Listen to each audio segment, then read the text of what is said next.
الحمد لله الذي لا يبلغ مدحته القائلون ولا يحصي نعماءه العادون ولا يعدي حقه المجتهدون الذي ليس لصفته حد محدود ولا نعت موجود ولا وقت معدود ولا أجل ممدود فطر الخلائق بقدرته ونشر الرياح برحمته الصلاة والسلام على الرسول المسدد المصطفى العمجد المحمود الأحمد سيدنا ومولانا ومولى الكونين جد الحسن والحسين معاني أبا القاسم محمد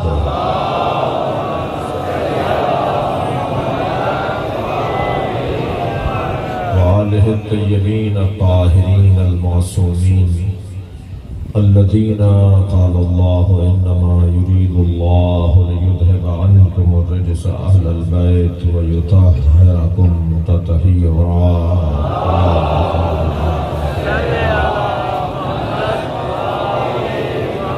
ولعنة الله على أعدائهم أجمعين من يوم عداوتهم إلى قيام يوم الدين أما بعد قال الحكيم في قرآن الكريم بسم الله الرحمن الرحيم وجعلنا منهم أئمة يهدون بأمرنا لما صبروا وكانوا بآياتنا يوقنون صلوات اللهم صل على محمد وآل محمد. سورہ مبارکہ سجدہ آیت کا نشان ہے 35. اللہ اپنے اس کلام میں نظام امامت کو بیان کر رہا ہے. اللہ کا نہ تو کسی سے پڑوس ہے، نہ اللہ کا کسی سے پڑوس ہے اور نہ ہی کسی سے رشتہ داری ہے. رشتہ داریوں کی بنیاد پر کچھ دیا لیا جاتا ہے اور پڑوس کی بنیاد پر کچھ لیا اور دیا جاتا ہے. جو ہمارے پڑوسی ہیں ان کو کچھ بھیج دیو، ان کے ہاں سے کچھ آتا ہے، ہمارے ہاں سے کچھ جاتا ہے اور رشتہ داروں کا خیال کرنا پڑتا ہے. اللہ کا نہ کوئی پڑوس ہے. اللہ مکے میں نہیں رہتا جو مدینے والوں کو پڑوس ہو جائے. اللہ کعبے میں نہیں رہتا جو مثال کے طور پر ریاض والوں کے لیے پڑوس ہو جائے. اور یہ ذہن میں ہے کہ اللہ ہر جگہ ہے. جب اللہ ہر جگہ ہے تو پھر اللہ کا پڑوس نہیں ہے. اللہ کی کوئی جگہ ہی نہیں ہے اور ساری جگہیں اسی کی ہیں. ہر چیز اس کی ہے، وہ مالک ہے، وہ خالق ہے، مگر اس کا جسم نہیں ہے جو کہیں محدود ہو جائے. اور اللہ کا کسی سے کوئی رشتہ داری بھی نہیں ہے. لم یلد ولم یولد، نہ وہ کسی کا باپ ہے نہ وہ کسی کا بیٹا ہے. جب نہ رشتہ داری ہے نہ پڑوس ہے تو پھر اللہ کسی کو دیتا ہے تو کس بنیاد پہ دیتا ہے؟ اللہ اگر کسی کو عطا کرتا ہے تو اللہ معیار اور اہلیت اور قابلیت کی بنیاد پر عطا کرتا ہے. بھئی ہر جگہ ایک ہی آواز ہے کہ میرٹ پہ تقرریاں ہونی چاہیے، میرٹ پہ داخلے ہونے چاہیے، میرٹ پہ تبادلے ہونے چاہیے، میرٹ پہ پارٹی ٹکٹس ملنے چاہیے. ہم بھی 1400 سال سے مجلس اسی لیے کر رہے ہیں کہ نبی کے بعد میرٹ پہ ماننا چاہیے.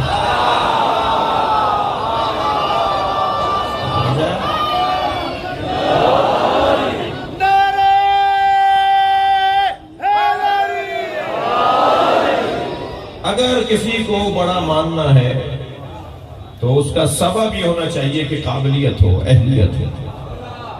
ہم زیادہ بحث کرنے کے قائل نہیں ہیں اور بحث تو زیادہ لمبی وہاں ہوتی ہے جہاں دلیلیں کمزور ہو. جہاں دلیلیں مضبوط ہوں وہاں ایک لمحے میں بحث ختم ہو جاتی ہے. تو جتنا دلیل میری مضبوط ہوتی چلی جائے گی، جتنا میری دلیل مضبوط ہوتی چلی جائے گی، اتنی بحث کی طوالت ختم ہو جائے گی اور بحث مختصر ہو جائے گی. ویسے ہی بات مختصر کرنی چاہیے. لمبی چوڑی بات کرنا بہت زیادہ مفید اور ضروری نہیں ہے جی۔ ہندوستان میں یوم حسین تھا اور یوم حسین کا عنوان یہ تھا کہ کربلا نہ ہوتی تو کیا ہوتا، اور مہمان خصوصی تھے علامہ نقل صاحب۔ جب انہیں وقت دیا گیا تقریر کرنے کا تو 2 3 4 منٹ رہ گئے، وقت ختم ہو چکا تھا۔ کہا جی 2 منٹ میں بتا دیجئے، 4 منٹ میں بتا دیجئے، مختصر تقریر کر دیجئے۔ انہوں نے کہا جی 4 منٹ بھی زیادہ ہے، میں تو آدھے منٹ میں بتا دوں گا۔ کربلا نہ ہوتی تو کیا ہوتا؟ تو نقل صاحب اب مائک پر آئے اور ایک جملے میں انہوں نے کہا کہ اگر کربلا نہ ہوتی تو جمعے کی نماز بدھ کو ہوتی۔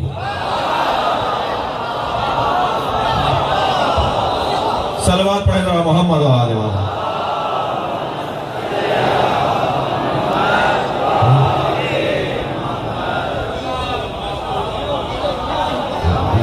موصوف جا رہے تھے جمعے کے دن سفر پر، حاکم وقت، تو وہ جا رہے تھے، نہیں جانے دو بچے کو، پریشان ہو رہا ہے ابھی کیوں، جانے دو، جاؤ جاؤ جاؤ جانا ہے تو بھیج۔ صلوات پڑھیں ذرا محمد۔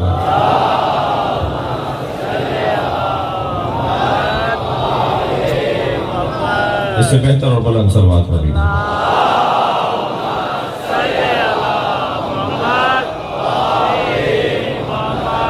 چار ساتھ پڑھیں۔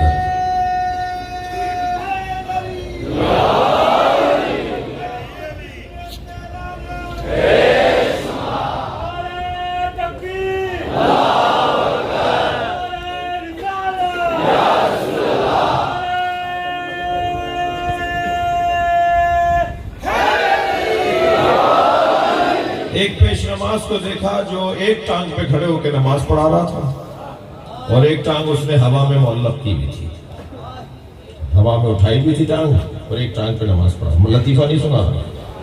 کربلا نہ ہوتی تو کیا ہوتا؟ ایک ٹانگ پہ کھڑے ہو کے نماز پڑھا رہا، ایک ٹانگ اس نے ہوا میں معلق کی بھی ہے۔ نماز کے بعد ایک نمازی نے پوچھا حضور یہ کیا ماجرا ہے، یہ کون سا طریقہ نیا نکلا ہے؟ کہنے لگے نہیں، میں رستے میں آ رہا تھا مسجد کے لیے تو چھینٹ لگ گئی، پیر نجس ہو گیا، تو نجس پیر علیحدہ کر دیا اور پاک پیر پہ نماز پڑھا رہا ہوں۔ کربلا نہ ہوتی تو یہ ہوتا۔ ایک زندہ کو باندھ کے لٹایا ہوا ہے، 40 لوگ صفوں میں کھڑے ہوئے ہیں، پیش نماز جنازہ پڑھا رہے ہیں، اور وہ زندہ پکار کے کہہ رہا ہے میں زندہ ہوں، میں زندہ ہوں، اور مولانا جنازے کی تکبیریں پڑھا رہے ہیں۔ جب مولانا نے جنازہ پورا کر دیا تو کسی نے کہا حضور یہ تو زندہ ہے، آپ کہہ رہے ہیں جنازہ پڑھا رہے ہیں، یہ تو کہہ رہا ہے میں زندہ ہوں۔ کہنے لگے میں کیا کروں، یہ ایک کہہ رہا ہے میں زندہ ہوں، یہ 40 کہہ رہے ہیں یہ مردہ ہے۔ کربلا نہ ہوتی تو کیا ہوتا؟ صلوات پڑھے ذرا محمد و آل محمد۔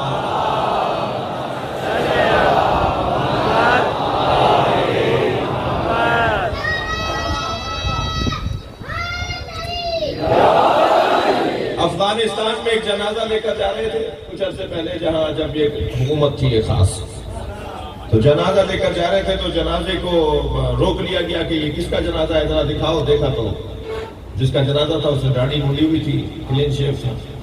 کہنے لگے پہلے اسے 80 کوڑے مارو، اس نے داڑھی کیوں مونڈی ہے؟ تو جنازے کو 80 کوڑے مارے گئے۔ کربلا نہ ہوتی تو کیا ہوتا؟ دین کا مذاق بنتا، لوگ دین سے دور ہو جاتے۔ کربلا نہ ہوتی تو یہ ہوتا کہ دین دہشت گردوں کا دین ہے، امن و آشتی کا دین نہیں ہے۔ تبدیل ہو کے رہ جاتا سب کچھ۔ کیوں تاکید کی جا رہی ہے کہ مجلس کرو، جلوس نکالو؟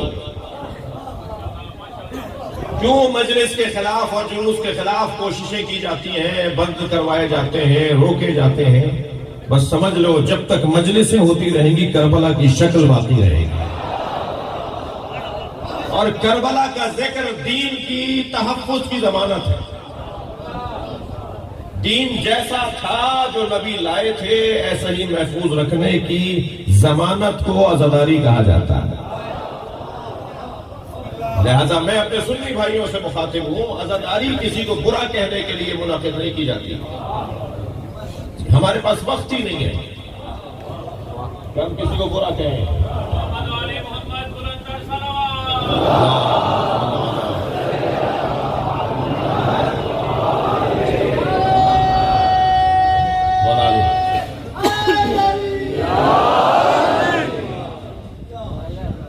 اتفاق ہو رہا ہے شاہ صاحب اور ہم ساتھ ساتھ پڑھ رہے ہیں مجلس، اور ابھی نوحہ خوانی ہوگی، ان کے گلے میں اللہ نے بڑا درد عطا کیا ہے، اللہ نے ان کو بہت سوز عطا کیا ہے، اور یہ مولا حسین کے گلشن کی بلبلیں ہیں۔ جب بلبل کوکتی ہے نا تو پھر گلشن میں پرندوں میں اضافہ ہوتا ہے، تو یہ جذب کرنے والے لوگ ہیں مولا کی طرف، اہل بیت کی طرف۔ اللہ انہیں سالم رکھے، ان کو اور طاقت و توانائی عطا کرے۔ آپ رضا بادشاہ صاحب آپ سب کی حفاظت کے لیے بلند تر صلوات کریں۔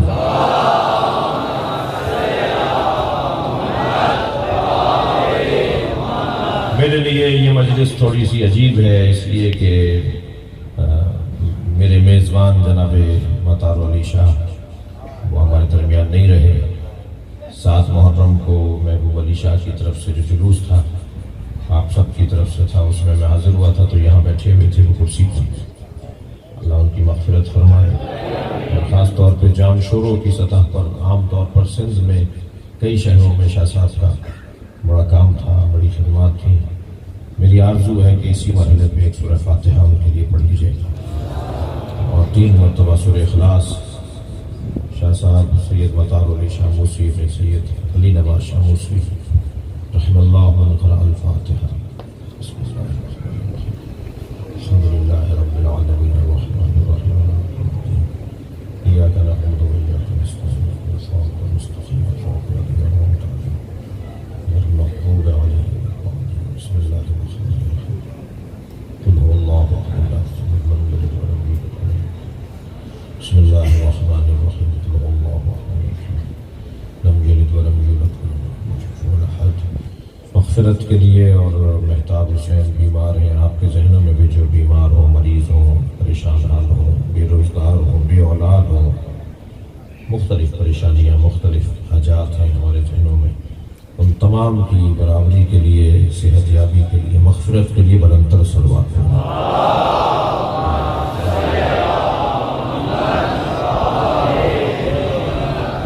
توجہ میرے ساتھ ہے۔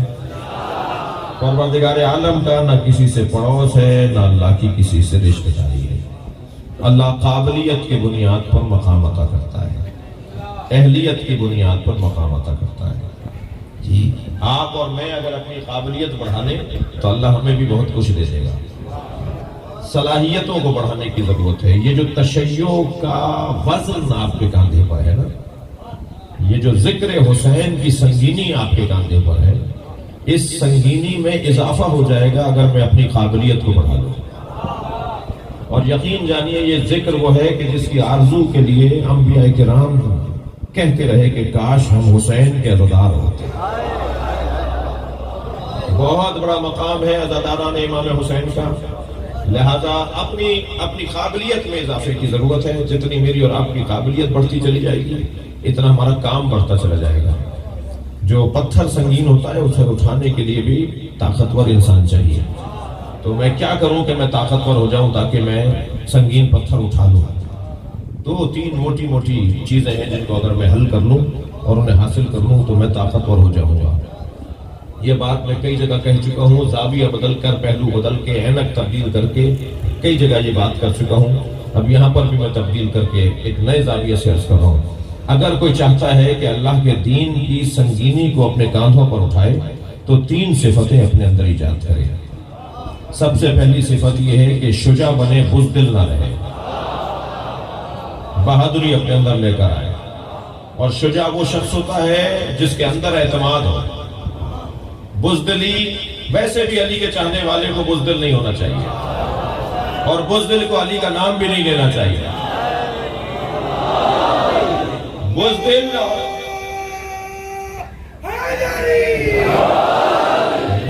اور مولا علی کا نام لینا، یہ دونوں جڑتے نہیں ہیں۔ میں ایک سکھ کا، ایک سردار جی کا کلپ دیکھ رہا تھا، ہندوستان کے ایک سردار جی، ایک سکھ، وہ تقریر کر رہے تھے اور کہتے کہ میرا پوتا روزانہ گھر میں اچھلتا ہے، کودتا ہے، آوازیں لگاتا ہے اور بار بار کہتا ہے یا علی یا علی۔ تو میں نے اپنے پوتے سے پوچھا تم یا علی کہہ کر کیوں پکارتے ہو؟ کہنے لگا دادا جب میں یا علی کہتا ہوں میرے بدن میں طاقت آتی ہے، میرے خون میں حرارت آنے لگ جاتی ہے، میرے بدن میں توانائی آنے لگتی ہے. تو علی کا چاہنے والا، علی کا نام لینے والا بزدل نہیں ہوتا. بزدلی کو ختم کرنے کی ضرورت ہے. اچھا، بزدلی کا کوئی تعلق یا صرف تعلق میدان میں اترنے سے نہیں ہے کہ جو میدان چھوڑ کر بھاگ جائے وہ بزدل ہے، جو میدان میں کھڑا رہے وہ بہادر ہے. میدان صرف تلوار کا تو نہیں ہوتا. 200 سنیوں میں کھڑے ہو کے ہاتھ کھول کے نماز پڑھ کے دکھاؤ. صلوات پڑھیں ذرا محمد و آل محمد.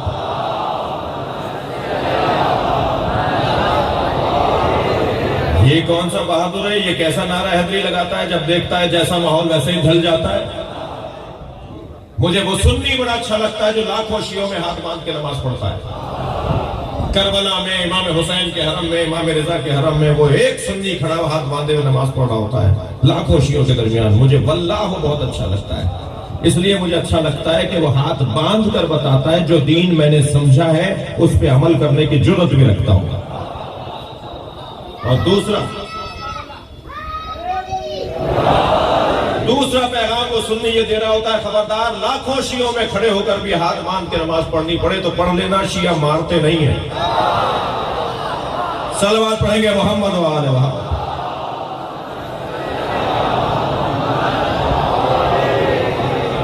صفتیں اپنا لیجئے میرے بچوں، جوانوں. میری خوش قسمتی ہے کہ میری مجلس میں جوانوں کی تعداد زیادہ ہے اور جو بزرگ بیٹھے ہیں وہ بھی دل کے جوان ہیں. تو 3 صفتیں اپنا لیجئے. سب سے پہلی صفت بہادری، شجاعت. کیا کریں کہ ہمارے اندر بہادری آئے، شجاع بن جائیں، بزدل نہ ہو. کیا کریں؟ نسخہ دے رہا ہوں، میرے مولا علی کا دیا ہوا نسخہ ہے، میرا نہیں ہے. ڈاکٹر صاحب مولا علی فرماتے ہیں کہ جس چیز سے تمہیں ڈر لگے وہی کام کر کے دکھاؤ، خود بخود بہادر بن جاؤ گے. جنگ صفین میں میرے مولا کا لشکر کے سامنے شام کا لشکر، اور یہاں اگر 1000 تھے تو وہاں 2000 تھے، اور وہاں اسلحہ زیادہ تھا، وہاں سواریاں زیادہ تھیں، وہاں سامان زیادہ تھا. مولا کا لشکر تیار ہو رہا ہے. علی نے پہلا خطبہ ارشاد فرمایا.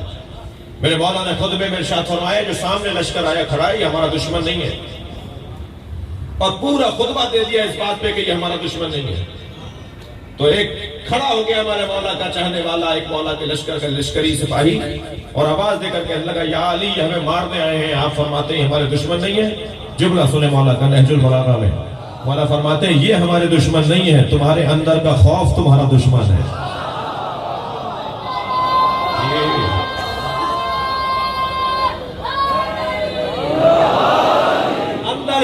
خوف نکال دو، تمہارا کوئی دشمن ہی نہیں ہے. میں ابھی ایک اجلاس کے اندر بیٹھا تھا، میرے سامنے ایک ایسا شخص بھی بیٹھا تھا جس نے ہمیں بہت مارا ہے، اس ملک میں قتل کیے ہیں ہمارے بہت. جی ایک ایسا شخص بیٹھا تھا جس نے پاکستان میں لاکھوں شیعہ قتل کیے ہیں، اور اتفاق ہوا مجھے سامنے بٹھا دیا گیا. تو سب ماسک لگائے ہوئے تھے، میں نے ماسک اتار کر اچھی طرح چہرہ کھول دیا کہ اچھی طرح پہچانو یہ علی کا چاہنے والا ہے.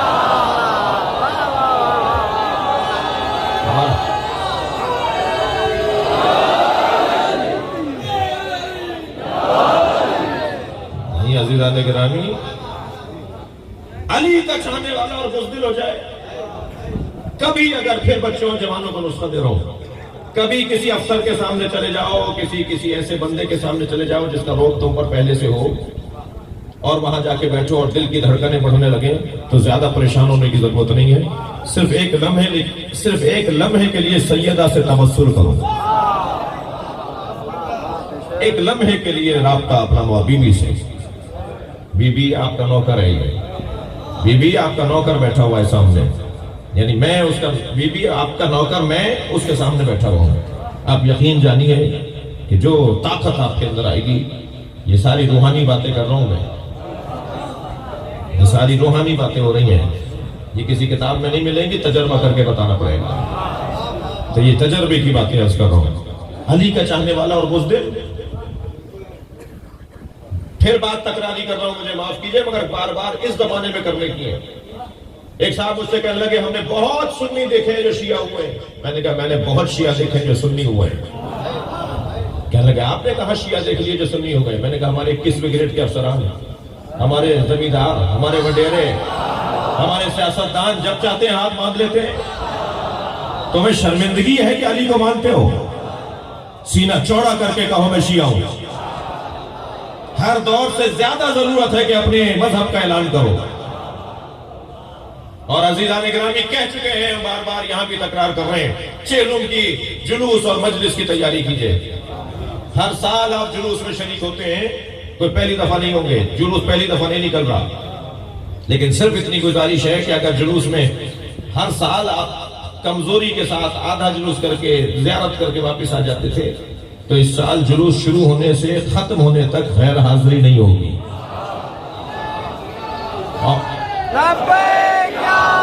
مل کے جواب دے دیں.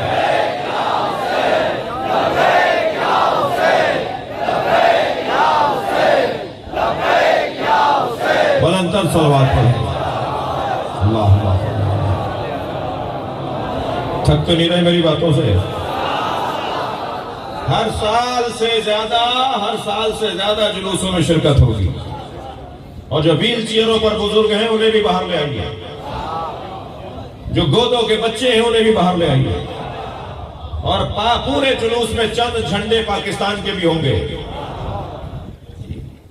مختلف جگہوں پر نظر آنے چاہیے ہاتھ میں پاکستان کے جھنڈے. ہم بتانا چاہتے ہیں کہ اس ملک میں عزادار زیادہ ہے یا دشمن عزادار زیادہ ہے. اور ہم کوئی نیا کام نہیں کر رہے. ہمارا شہری, قانونی, آئینی, فردی, شخصی یہ حق ہے. تو پہلا وہ بندہ کیا کریں گے, کیا کمزوریاں دور کریں کہ ہمیں اور ذمہ داریاں مل جائیں؟ ایک شجاعت, بہادری. کچھ جانوروں کی صفات کو اپنانے کا اہل بیت نے ہمیں حکم دیا ہے. جو ائمہ کی زبان سے جانوروں کی خوبیاں بیان ہوئی ہیں نا, تو کچھ جانور ہیں, کبوتر کے اندر ایک خوبی ہے, گھوڑے کے اندر ایک خوبی ہے, حتی صاف کے اندر کچھ خوبیاں ہیں, بچھو کے اندر کچھ خوبیاں ہیں. اور آپ کے گھروں میں ابھی یا پہلے پلی بھی ہوگی مرغیاں. مرغی سب سے زیادہ پرندوں میں بزدل پرندہ ہے. ذرا پتھر پھینکیے, ڈنڈی پھینکیے, ہاتھ کا اشارہ کیے, ڈر کے بھاگ جائے گی. بزدل پرندہ ہے. لیکن جب اس کے انڈوں سے بچے نکل آتے ہیں تو یہ چیل سے لڑ جاتی ہے, کتے بلی سے لڑ جاتی ہے. انسان اگر اس کے بچوں کے قریب آئے تو انسان کو پر مارتی ہے, چونچ مارتی ہے, لات مارتی ہے. یہ انڈوں میں بچے نکلنے سے پہلے بزدل تھی, بچے کے آ جانے کے بعد یہ بہادر کیسے ہو گئی؟ فرق یہی ہے کہ اسے کسی سے محبت ہو گئی ہے. اگر کسی سے محبت ہو جائے تو بہادری آ جاتی ہے. ہمیں علی سے محبت بڑھانی ہوگی تاکہ بہادری آ جائے.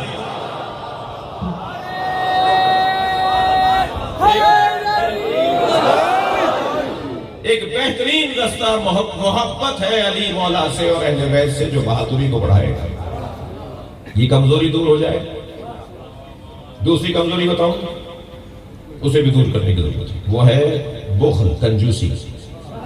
شیعہ اور کنجوس, علی کا نعرہ لگانے والا اور کنجوس, اہل بیت کا ماننے والا اور کنجوس نہیں. کنجوس کا کوئی تعلق نہیں ہے علی والے سے, خود مولا علی سے کوئی تعلق نہیں ہے.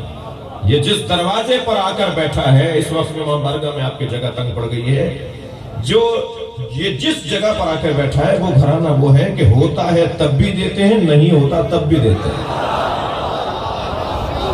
میری مجلس میں یہ جملہ شاہ صاحب ایک صاحب نے سنا, ایک بچے نے یہ جملہ سنا کہ ہوتا ہے تب بھی دیتے ہیں. والذین ينفقون فی السراء والضراء, قرآن کی آیت. یہ گھرانہ وہ گھرانہ ہے جو دارائی میں بھی عطا کرتے ہیں, ناداری میں بھی عطا کرتے ہیں. ان کے پاس ہوتا ہے تب بھی دیتے ہیں, نہیں ہوتا تب بھی دیتے ہیں. ایک جوان میرے پاس آیا, کہنے لگا مولانا تقریر آپ کی سن رہا تھا, بات سمجھ میں نہیں آئی, نہیں ہوگا تو کیسے دیں گے, ہوتا تو دیتے. میں نے کہا تم دینے والے ہوتے تو تمہارے پاس ہوتا. پہلے سخاوت ایجاد کرو, پھر اللہ تمہیں واسطہ بنا دے گا. پیسے سے کوئی تعلق سخاوت کا نہیں ہے. سخاوت کا کوئی تعلق پیسے سے نہیں ہے. سخاوت ایک جذبے کو کہتے ہیں, چاہے پیسہ ہو یا نہ ہو. اس جذبے کو بڑھانے کی ضرورت ہے. دیکھ لیا آپ نے, یہ دوسری کمزوری ہے جسے دور کرنا ہے. تھکے نہیں ہیں تو بات کرو. تیسری کمزوری جو اہل بیت کے چاہنے والوں کو اپنی دور کرنی ہے، اور دور ہے تو اور دور کرنی ہے، کمال بڑھانا ہے اس کے اندر، اور وہ ہے تنگ نظری، گھٹن، چھوٹا دماغ، چھوٹا دل. اس کے پاس پیسہ کیسے آ رہا ہے، اس کا گھر ایسا کیوں ہو گیا، اس کے پاس دولت کہاں سے آ گئی، اس نے کار کیسے خرید لی، وہ اس نے ہاتھ میں گھڑی کیوں باندھ لی. تمہیں اللہ نے آڈیٹر بنایا، اللہ نے تمہیں کوئی حساب کتاب والا بنایا، وزیر خزانہ بنایا، نیب کا تمہیں چیئرمین بنایا، جو تم پوچھ رہے ہو کہ اس کے پاس پیسہ کہاں سے آیا. نہیں عزیزان گرامی، میرے مولا سجاد کے ایام ہے، جملہ ہدیہ لے لیجئے. جب میرے مولا سجاد کو معلوم ہوتا تھا کہ اللہ نے کسی کو نعمت عطا کی ہے تو امام سجدہ کر کے اللہ کا شکر ادا کرتا. اہل بیت کا چاہنے والا خوشحال ہو رہا ہے. میرے پاس اگر گاڑی نہیں ہے، کسی بھائی کے پاس آ گئی، کوئی بات نہیں، اس کے پاس آنی چاہیے، مجھے بھی اللہ عطا کرے گا. اپنا دل تو بڑا کروں. چھوٹے دماغ والا شیعہ نہیں ہوتا، تنگ نظر شیعہ نہیں ہوتا. خبردار، مجلسوں سے ہماری تربیت یہ ہو رہی ہے کہ اگر مجلس میں کوئی ہندو آ کر بیٹھا ہے تو پہلے اسے نیاز کھلانا، اگر مجلس میں کوئی سنی آ کر بیٹھا ہے تو پہلے اسے نیاز کھلانا. یہ کون سا کارنامہ ہے، خود نیاز بنائی خود کھالی. کارنامہ تو یہ ہے کہ انہیں کھلائیں کہ جو مہمان حسین ہے. یہ مجلس میں جو آیا ہے یہ امام حسین کا مہمان ہے.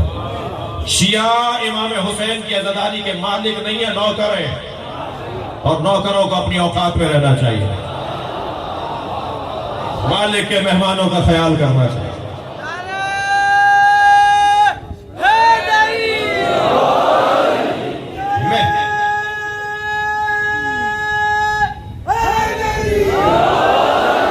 محلے میں، علاقے میں اگر کوئی آپ کا مخالف، ظاہری طور پر مخالف، اگر اس نے سوچ لیا کہ میں مخالف ہوں، آپ کا کوئی مخالف نہیں ہے، اس نے سوچ لیا ہے کہ وہ آپ کا مخالف ہے، تو اس سے پیار بڑھائیے، اس سے محبت بڑھائیے، اس کا لین دین بڑھائیے.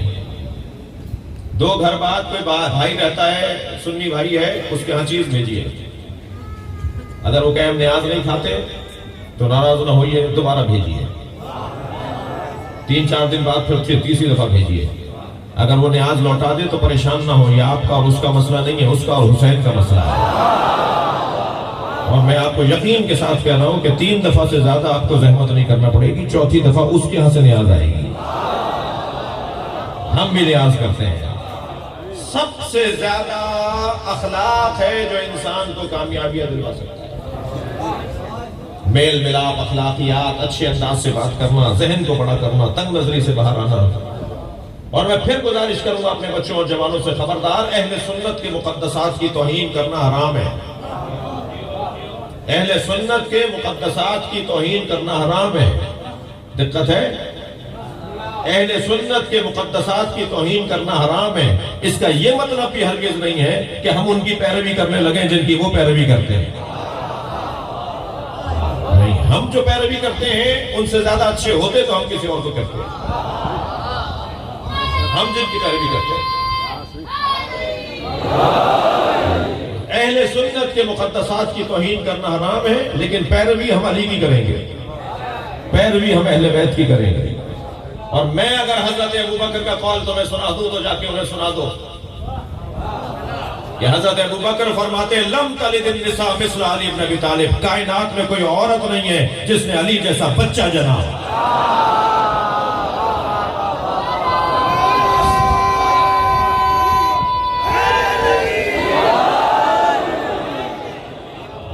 علی علی ہے بھائی، مولا علی کے ساتھ کسی کا مقایسہ نہیں ہے، مگر یہ ذہن میں رہے کہ ہم اپنے بھائیوں کے مقدسات کی توہین نہیں کریں گے. ذوبوا فی علی کما ہوا ذاب اللہ، علی میں اتنے گم ہو جاؤ کہ علی میں ایسے گم ہو جاؤ کہ جیسا علی اللہ میں گم ہو گیا. بھائی ذرا میں کچھ کہنا چاہ رہا ہوں، ذرا توجہ کریں گے. ذوبوا فی علی، علی میں ایسے گم ہو جاؤ کما ہوا ذاب اللہ، کما ہوا ذاب فی اللہ، جیسے علی اللہ میں گم ہو گیا. گلاس رکھا یا نہیں کوئی؟ گلاس میں فرض کیجئے آپ دودھ لے لیجئے، تصور کیجئے گلاس میں دودھ، اس دودھ میں اپنی انگوٹھی ڈال دیجئے. یہ انگوٹھی جب دودھ میں چلی جائے گی تو اس انگوٹھی کو سوائے دودھ کے کچھ اور نظر نہیں آئے گا. باہر رہے گی تو بہت کچھ دیکھ رہی ہوگی، لیکن جب یہ دودھ میں چلی جائے گی تو اس کے چاروں طرف اوپر نیچے ایک ہی چیز ہوگی، اور وہ ہے دودھ. مثال ہے، علی میں گم ہو جاؤ کہ تمہیں علی کا دشمن ہی نظر نہ آئے، علی کا غیر ہی نظر نہ آئے. کہاں وقت رہ گیا ہمارے پاس؟ کہاں وقت ہے علی کے علاوہ کسی اور پہ غور کرنے کا؟ کیا ہم نے مولا کے فضائل سارے پڑھ لیے، سارے بتا دیے؟ نہیں عزیزان گرامی، اپنی قوم کو پیغام دے رہا ہوں، خبردار، حالات عجیب و غریب سے بنائے گئے. جی گھنٹی باندھی گئی ہے ایک ذاکر کے گلے میں، قصہ تو کچھ اور ہے. جی قصہ کچھ اور ہے. 70 سالوں میں پہلی دفعہ یہ بھی تو ہوا ہے کہ پاکستان میں نعرہ لگا بے خطا بے گناہ حضرت فلاں حضرت فلاں. 70 سالوں میں یہ بھی تو پہلی دفعہ ہوا ہے کہ جناب زہرا کو کہا جائے کہ بی بی معاذ اللہ خطا پر تھی. 70 سالوں میں صرف یہی نہیں ہوا جو آپ کو نظر آیا، کچھ ہمیں بھی نظر آیا جو 70 سالوں میں نہیں ہوا. جی 70 سالوں میں تو بہت، اس سال تو بہت کچھ ہوا ہے. لہذا ہم بہت ہی اطمینان کے ساتھ بات کر رہے ہیں. یہ پورا کھیل ہے اور اس کھیل کی جڑ تک ہم پہنچ گئے. ہم اخبار کی سرخیاں پڑھ کر نظریہ نہیں بناتے، ہم نہج البلاغہ پڑھ کر نظریہ بناتے ہیں. خبردار، ہمیں پتا ہے کہ معاملہ کہاں تک جا رہا ہے، اور جہاں تک معاملہ جائے گا میں ایک جملے میں کہہ دیتا ہوں، ملت تشیع اسرائیل کو تسلیم نہیں کرنے دیں گے.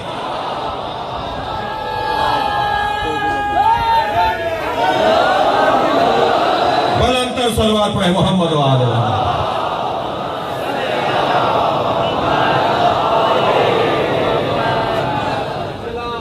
اس پہ لبیک یا حسین نعرہ لگتا ہے.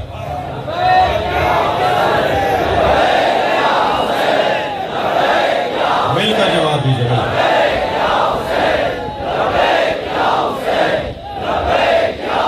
بلندتر صلوات پڑھیں گے محمد و آل محمد.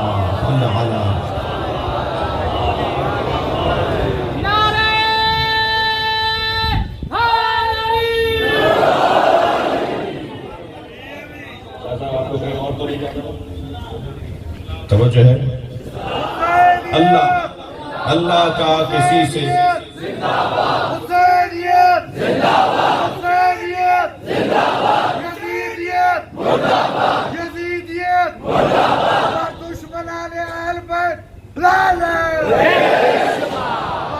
اس سال ایک نعرہ اور بڑھا دیجئے.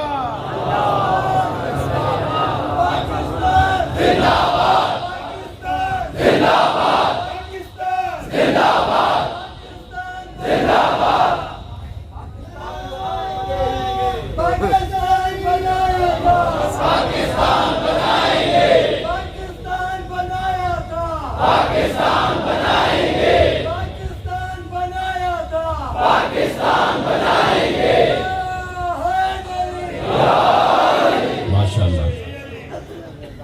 حب الوطن من الایمان، وطن سے محبت ایمان کا حصہ ہے. لہذا یہ ذہن میں رہے کہ ہم کوئی سیاسی نعرہ نہیں لگا رہے، اور کربلا سے بڑھ کر تو کوئی حکمت ہی نہیں ہے. لہذا اللہ کا میں مضمون پر آ رہا ہوں، اللہ کا نہ کسی سے پڑوس، نہ اللہ کی کسی سے رشتہ داری. اللہ میرٹ کی بنیاد پر، قابلیت کی بنیاد پر، صلاحیت کی بنیاد پر منصب عطا کرتا ہے. لہذا اللہ نے اس گھرانے کو جو منصب عطا کیا ہے وہ قابلیت کی بنیاد پر. وَجَعَلْنَا مِنْهُمْ أَئِمَّةً يَهْدُونَ بِأَمْرِنَا، ہم بناتے ہیں ان میں سے کچھ کو امام، ان میں سے کچھ کو، جن میں عباس بھی ہے نا ان میں سے کچھ کو امام بناتے ہیں، ان میں سے کچھ کو بناتے ہیں. جس میں عباس بھی ہے ان میں سے حسین کو امام بناتے ہیں. صلوات پڑھیں محمد و آل محمد.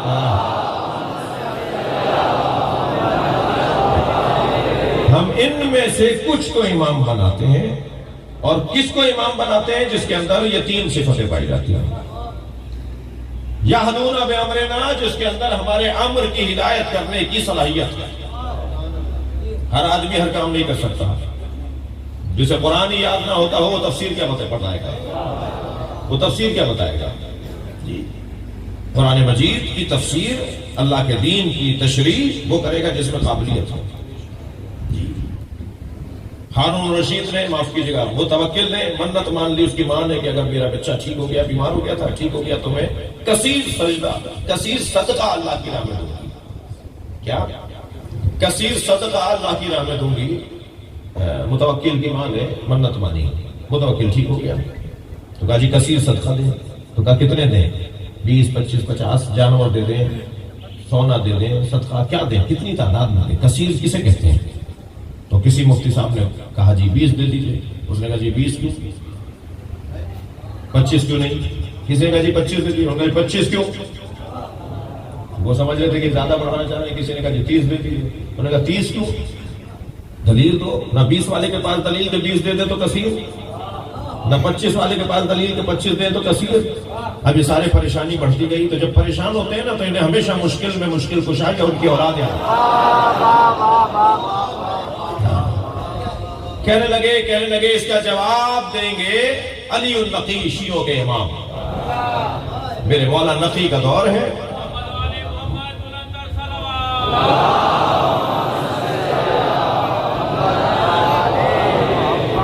جب امام سے پوچھا گیا کہ منت مانی تھی، منت پورا کرنا چاہتے ہیں اور منت یہ تھی کہ کثیر صدقہ اللہ کی راہ میں دینا ہے، تو کتنی چیزیں دے دی جائیں، تعداد کتنی ہو، کثیر کسے کہتے ہیں؟ امام نے فرمایا 80 چیزیں اللہ کی راہ میں دے دو، 80 جانور دے دو، 80 سکے دے دو، 80 کی تعداد دے دو۔ تو جیسے وہاں 20 والے سے اور 25 اور 30 والے سے پوچھا گیا، ایسے یہاں بھی امام سے کہا گیا کہ جی 80 کیوں؟ حضرت نے فرمایا تم نے قرآن نہیں پڑھا؟ پروردگار عالم نے اپنے نبی سے کیا کہا؟ لقد نصرکم اللہ فی مواطن کثیرہ، اللہ نے، اے میرے مصطفیٰ، اللہ نے تمہیں کثیر موقعوں پر نصرت عطا کی ہے۔ تو اللہ نے 80 جنگوں میں ہی تو نصرت دی تھی۔ صلوات پڑھیں محمد و آل محمد۔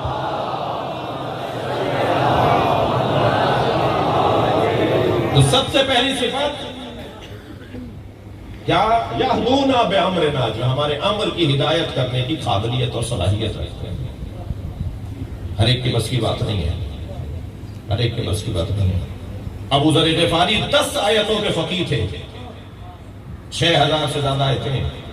حضرت ابو ذر 10 آیتوں کے فقیہ تھے، مولا علی کھڑے ہو کر استقبال کرتے تھے۔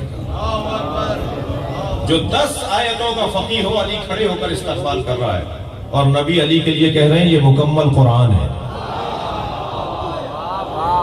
مولا علی خود فرما رہے ہیں جنگ صفین میں کہ میں بولتا قرآن ہوں، یہ جو کھالوں پر اٹھایا گیا ہے، جو نیزوں پر قرآن اٹھایا گیا ہے، یہ بولتا نہیں ہے، میں بولتا ہوں۔ جی یہدونا کرنا پہلی صفت۔ دوسری صفت لمبا صبر، دوسری صفت یہ کہ وہ صابر ہوتے ہیں۔ صبر کہتے کسے؟ گریہ نہ کرو، رو نہیں، آنکھوں میں آنسو نہ لانا، یہ صبر نہیں ہے۔ صبر کا کوئی تعلق گریے سے نہیں ہے، مگر ہے تو ہے، یہ ہے کہ جو صابر ہوتا ہے وہ روتا ہے۔ ایام ازا عربی زبان کا لفظ ہے، ایام یوم کی جمع ہے، اور ازا عربی کا لفظ ہے۔ ایام ازا، ازا کے دن، ازا عربی میں کہتے ہیں صبر کو۔ جا کے دیکھ لیجئے لغت میں، ازا یعنی صبر، یہ ایام ازا ہے یعنی صبر کے دن ہے۔ ہم رو کر صبر کرتے ہیں، اگر نہ روتے تو پھر ہم کسی کو مارتے جا کر، ہم کہیں جا کر نقصان پہنچاتے کسی کو۔ ہمارے ائمہ نے ہمیں رونے پر لگایا ہے۔ میری اس مجلس میں کچھ تنظیمی دوست بیٹھے ہوں گے جنہوں نے تنظیمی دور کے اندر کچھ لیکچر سنے ہوں گے اپنے کچھ مفکروں کے، تو وہ مفکر کہتے ہیں رونا مقصد نہیں ہے، رونا ہدف نہیں ہے، کوئی اور مقصد ہے۔ میں کسی اور گھڑے سے پانی پیتا ہوں بھائی، میں کسی اور گھڑے سے پانی پیتا ہوں، میرا ذائقہ ہی کچھ اور ہے۔ اختلاف آپ کو کرنے کا حق ہے، اگر بات سمجھ میں آئے تو لیجئے گا، نہ سمجھ میں آئے تو نہ لیجئے گا۔ میں رونے کو ہدف کہتا ہوں۔ یہ جو مجلس ہو رہی ہے نا جس میں آپ روئیں گے ابھی، اور رو چکے ہیں کچھ دیر پہلے، اور ابھی میرے بھائی نوحہ پڑھیں گے تو آپ روئیں گے، یہ جو رونا ہے نا یہ خود مقصد ہے، خود ہدف ہے، موضوعیت رکھتا ہے۔ کون کہتا ہے کہ رونا مقصد نہیں ہے؟ دلیل دوں گا، دلیل دوں گا۔ رونا مقصد ہے، سب سے بڑا مسئلہ معاشرے کا قسی القلبی ہے، سخت مزاجی ہے، دہشت گردی ہے، شدت پسندی ہے۔ معاشرے سے سختی کو ختم کر دیجئے، معاشرہ ترقی کرنے لگے گا۔ معاشرے سے عدم برداشت کو ختم کر دیجئے، معاشرہ ترقی کرنے لگے گا۔ معاشرے میں برداشت کو بڑھا دیجئے، معاشرہ ترقی کرنے لگے گا۔ جتنے ممالک ترقی یافتہ ہیں ان کا بنیادی نسخہ یہ ہے کہ ان کے ہاں برداشت پائی جاتی ہے، تحمل مزاجی پائی جاتی ہے، صبر پائی جاتی ہے، صبر پایا جاتا ہے۔ اور برداشت اور تحمل مزاجی اور صبر کا بڑا گہرا تعلق رونے سے۔ جس کا دل سخت ہوتا ہے نا وہ نہیں روتا، اور جس کا دل سخت ہوتا ہے وہ گردنیں دباتا ہے، وہ لوگوں کو مارتا ہے، وہ قتل کرتا ہے، وہ سفاکیت دکھاتا ہے، وہ ظلم کرتا ہے، وہ زیادتی کرتا ہے۔ کیوں انبیاء کرام رونے کی مشق کرتے تھے؟ انبیاء کرام کا دن بھر کا ایک دورانیہ رونے میں گزرتا تھا۔ حتیٰ بعض نبیوں نے بعض غذاؤں کی تعلیم دی ہے کہ فلاں غذا کھاؤ تاکہ تمہارے آنسو آ جائیں، تمہیں رونا آ جائے۔ میری بی بی سیدہ فرماتی ہے مجھے بچے اس لیے اچھے لگتے ہیں کہ روتے زیادہ ہیں۔ کیوں بچے اس لیے اچھے لگتے ہیں؟ روتے زیادہ ہیں۔ بچے روتے کیوں زیادہ ہیں؟ ان کا دل نرم ہے۔ سیدہ چاہتی یہ ہے کہ تم 80 سال کے ہو جاؤ مگر دل تمہارا نرم رہے۔ عزیزان گرامی، پھر ایک جملہ کہہ کر آگے بڑھوں۔ کتنے اس ملک کے اندر دھماکے ہوئے، خود کچھ دھماکے ہوئے، ٹارگٹ کلنگ اس ملک کے اندر کیا کچھ نہیں ہوئی۔ ہم نے 20,000 سے زیادہ جنازے اس ملک کے اندر اٹھائے، اور بعض تو ایسے ایسے ہم نے سپوت اس ملک کے اندر گرتے ہوئے دیکھے۔ کیسے کیسے آسمان ہم نے زمین میں دفنائے ہیں، کتنے بڑے بڑے لوگ ہم نے زمین میں دفنا دیے۔ لوگ زمین سے سونا نکالتے ہیں، ہم نے سونے زمین میں دبائے ہیں۔ ہاں، ہم نے کتنا نقصان کیا، مگر کبھی کسی شیعہ نے جا کے خودکش دھماکہ کیا؟ کبھی کسی عزادار نے جا کر کسی کو فائرنگ کی؟ کیوں؟ اس لیے کہ آپ کو رلا کر رونے کی مشق کر کے تربیت کی جا رہی ہے۔ جو قوم رونے کی مشق کرتی ہو نا وہ کسی کو رلاتی نہیں ہے۔ اتنی عادت ڈالو رونے کی۔ حضرت مختار فرماتے ہیں، مختار ثقفی رحمت اللہ علیہ فرماتے ہیں اتنا حسین پر رو کہ سینے میں غصہ جمع ہوتا رہے، اور جب حسین کا وارث مہدی آئے تو پھر اس کی حمایت میں یہ غصہ حمایت میں باہر آئے۔ پھر وہ کہیں گے کہ اب حسین کے نام پر ایسا کرو۔ یہ ہم مشق کر رہے ہیں۔ رونا انسان کی تربیت کا ایک بڑا عنوان ہے۔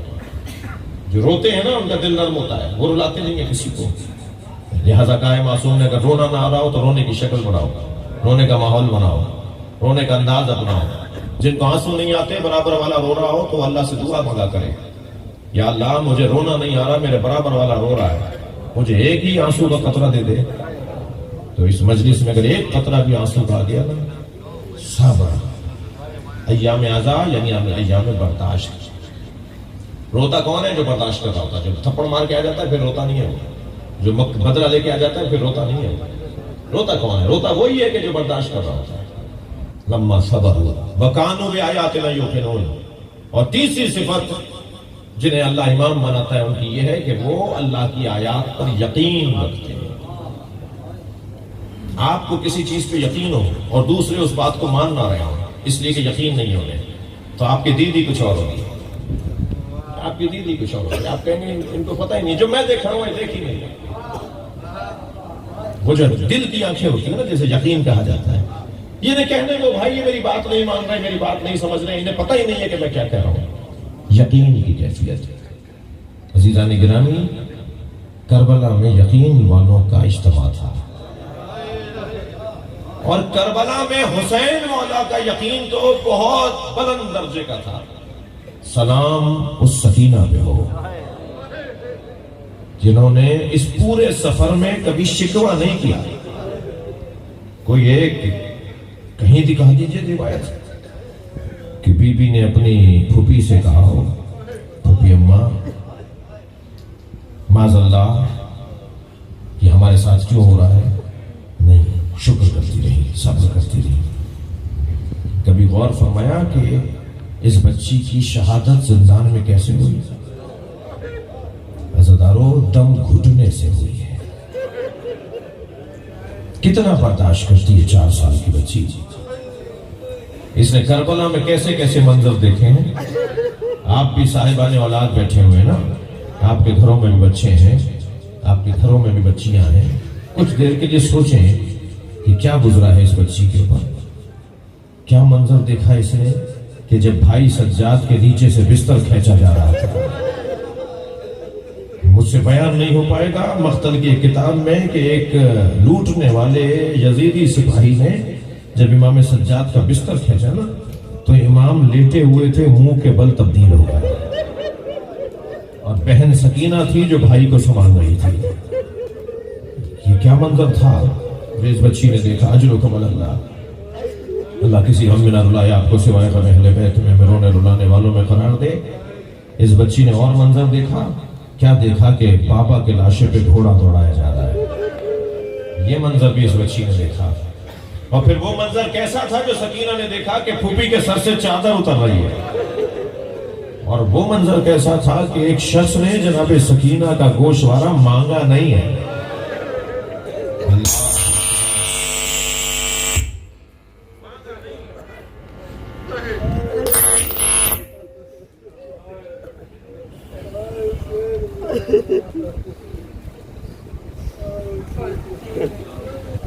جیسا تھا اسے رہنے دیجئے, تبدیلیاں نہیں کیجئے. گوشوارے اگر مانگ لیے ہوتے نا تو یہ کریم حسین کی بیٹی ہے, یہ اتار کے دے دیتے گوشوارے. سیدہ سکینہ سے کہیں بی بی ہماری مجلس پر ایک نگاہ کرم, یا آپ کے چاہنے والے آپ پر گریہ کرنے جمع ہوئے ہیں. اجرکم اللہ. عزیزانو, سخت جملے کہنے کا عادی نہیں ہوں, مگر ایک جملہ کہہ کے گزر رہا ہوں. جب 11 محرم کو بابا کے لاشے سے اٹھائی گئی نا تو اس کا بیان بڑا مشکل ہے.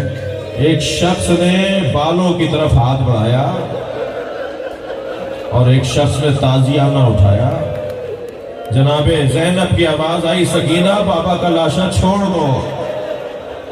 جو سینے پہ سونے والی بچی وہ بابا کا لاشا مڑ مڑ کے دیکھتی رہی, اور بابا کا لاشا بغیر کفن کے, بغیر دفن کیے ہوئے چھوڑ کے چلی. آپ نے بہت سنا ہوگا کہ بی بی اونٹ سے گر گئی تھی. میں نے پڑھا ہے بی بی کو گرایا گیا تھا. اجرکم اللہ, اجرکم اللہ. جو رونے آئے ہیں اپنی آوازوں کو آزاد کریں گے. جب آپ بلند آواز سے روتے ہیں نا, امام جعفر صادق دعا دیتے ہیں, امام رضا رونے والوں کو دعا دیتے ہیں, امام محمد باقر مصلی پہ چھا کے عزاداروں کے لیے دعا کرتے ہیں. بی بی سکینہ کو اونٹ سے گرایا گیا. جب کبھی بابا کا سر دیکھتی تھی نا تو آواز دیتی, بابا مجھے اپنے ساتھ لے جاؤ, بابا مجھے تماچے مارتے ہیں, بابا مجھ پہ ہاتھ اٹھاتے ہیں. کبھی علی اکبر کو آواز دے کر روتی تھی, پورا قافلہ گریا کرتا تھا. ایک ظالم نے دوسرے ظالم سے کہا کہ کیا کریں اس بچی کا رونا بند ہو جائے. تو اس نے کہا سکینہ کا اونٹ آخر میں لے آؤ, میں سکینہ کو اونٹ سے گرا دوں گا, تم قافلہ آگے بڑھا دے گا. ابن رجر نامی ایک ظالم نے بی بی کو اونٹ سے گرا دیا. قافلہ آگے بڑھنے لگا, بی بی پیچھے پیچھے دوڑتی آ رہی. بھیا سید سجاد میں گر گئی, پھوپھی اماں زینب میں گر گئی. قافلہ آگے جا رہا ہے. سر حسین کو زینب نے دیکھا کہ حسین رو رہے ہیں. امام کی آنکھوں سے آنسو جاری ہیں. جناب زینب نے آواز دے کر کہا, بھائی کس بات نے رلایا, بھائی تم رو کیوں رہے ہو. امام حسین کے سر سے آواز آئی, میری سکینہ گر گئی ہے. عزادارو, جناب زینب نے خود کو سواری سے گرا دیا اور اس طرف گئی ہے جہاں سے قافلہ آ رہا تھا, اور آوازیں دیتی جا رہی تھی, سکینہ کہاں ہو, سکینہ کہاں ہو, سکینہ کہاں ہو. تو دور سے دیکھا کہ ایک درخت کے سائے میں ایک برقع پوش بیوی ہے جو جناب سکینہ کو اپنے آغوش میں لیے ہوئے ہے, اور سکینہ بھی اس گود میں سو گئی ہے. میری بی بی زینب کو 2 تعجب ہوئے. پہلا تعجب تو یہ ہوا کہ یہ کسی کی گود میں نہیں جاتی. جب رسیاں کھولی جاتی ہیں, جب قافلہ روکا جاتا ہے, تو کبھی رباب بی بی آگے بڑھ کے کہتی ہے میری گود میں آ جاؤ, تو کہتی ہے مجھے تو بابا کی گود میں جانا ہے. جناب زینب آگے بڑھ کے کہتی ہے میری گود میں آ جاؤ, تو کہتی ہے مجھے تو بابا کی گود میں جانا ہے. یہ تو کسی کی گود میں نہیں سوتی, یہ کون ہے جس کی گود میں یہ سو گئی ہے. دوسرا تعجب یہ ہوا کہ ہم پہ تو کوئی رحم نہیں کرتا. ہم پہ تو کوئی رحم نہیں کرتا، یہ کون ہے جو ہم پہ رحم کر رہا ہے؟ قریب جا کر بیٹھ گئی اور کہنے لگی بی بی میں فاطمہ کی بیٹی زینب ہوں، میں جنت کی بشارت دیتی ہوں، تمہاری شفاعت کا اظہار کرتی ہوں، مجھے بس اتنا بتا دو کہ یہ میری بچی تمہاری گود میں سو کیسے گئی، اور تم نے اس بچی پہ رحم کیوں کیا ہے؟ یہ میرے بھائی حسین کی بیٹی ہے۔ بس یہ سوال کا کرنا تھا۔ سامنے بیٹھی بی بی نے نقاب ہٹائی، ایک بیٹی نے ماں کو بیٹھے دیکھا، اجر و کمال اللہ، اجر و کمال اللہ۔ جناب زینب ماں سے لپٹ گئی، اماں میرا بھائی مارا گیا، اماں میرا کربلا میں چادر لوٹ لی گئی۔ یہ قافلہ شام پہنچا، اجر و کمال اللہ، اجر و کمال اللہ۔ یہ قافلہ شام پہنچا، شام کے دربار میں جو اس بی بی پہ ظلم ہوا اس کی تاریخ علیحدہ ہے، مگر عزادارو زندان شام میں کیا ہوا؟ زندان شام میں کیا ہوا؟ آدھی رات گزری تھی کہ بی بی سوتے سوتے اٹھی، کبھی زندان کے اس کونے میں جاتی ہیں، بابا بابا بابا ابھی آپ یہاں کھڑے تھے، کبھی زندان کے اس کونے میں جاتی ہیں بابا، کبھی پھوپھی کے پاس آ کے کہتی میرے بابا آئے تھے، کبھی اماں رباب کے پاس جا کے کہتی اماں بابا کہہ رہے تھے میں تمہیں لینے آیا ہوں، اماں مجھے تو بابا لینے آئے تھے، بابا کہاں چلے گئے؟ ہائے بابا ہائے بابا، بابا بابا بابا کہہ کے رونا شروع ہوئی۔ میری بیوی کا گریہ جب بلند ہوا تو زندان کی آواز دربار تک پہنچی، یزید کے آرام میں خلل پڑا تو کہنے لگا اس بچی کے لیے حسین کا سر بھیج دو، یہ اپنے باپ کا سر دیکھے گی تو شاید اس کا رونا بند ہو جائے گا۔ سر درمیان میں لا کے رکھا گیا، رومال ہٹایا گیا، جناب سکینہ نے امام سجاد کو دیکھ کر کہا اے بھیا یہ کس کا سر ہے؟ فرمایا یہ بابا حسین کا سر ہے۔ تو گرتی تھی اٹھتی تھی، گرتی تھی اٹھتی تھی، بابا کے سر کے قریب گئی، سر ہاتھ میں لے کر کہا بابا یہ آپ کے چہرے پہ کس کا خون ہے؟ بابا یہ آپ کی رگیں کس نے کاٹی ہیں؟ بابا بابا آپ کی پیشانی پہ پتھر کس نے مارا ہے؟ بابا مجھ سے بھی پوچھئے میرے گوشوارے چھین لیے، بابا میرے دامن میں آگ لگ گئی۔ اجر و کمال اللہ۔ آخری جملے سن لیجئے، بچی بابا بابا کہتے کہتے بابا کے منہ پہ منہ رکھ کے سو گئی۔ امام سجاد قریب آئے، نفس پر ہاتھ رکھا، آواز دی اماں زینب اماں رباب کو سنبھالیے، انا للہ انا الیہ راجعون۔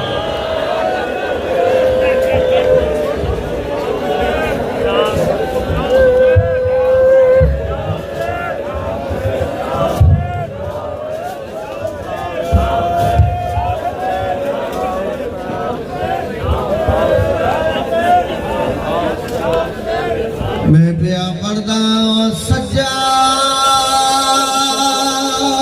دی بھیڑ سکینہ کو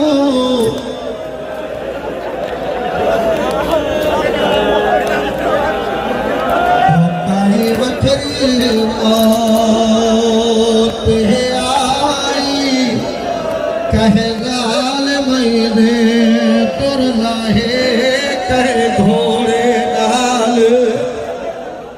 نال بھجائی، اور یہ ساری زندگی شمار تو ڈر دی، وہ جہ جھڑکا نال اٹھائی، سجادہ دائیں میں کو نہیں بھولدا، جی میں چولے وچ دفن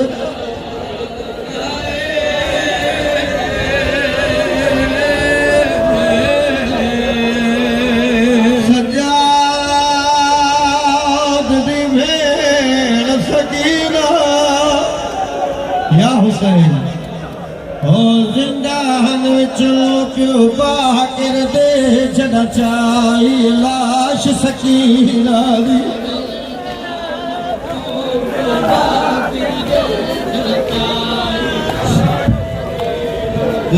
زندان وچوں پیو باقر دے جڑا چائی لاش سکینہ دی، زندان وچوں پیو باقر دے جڑا چائی لاش سکینہ دی، زندان وچوں پیو باقر دے جڑا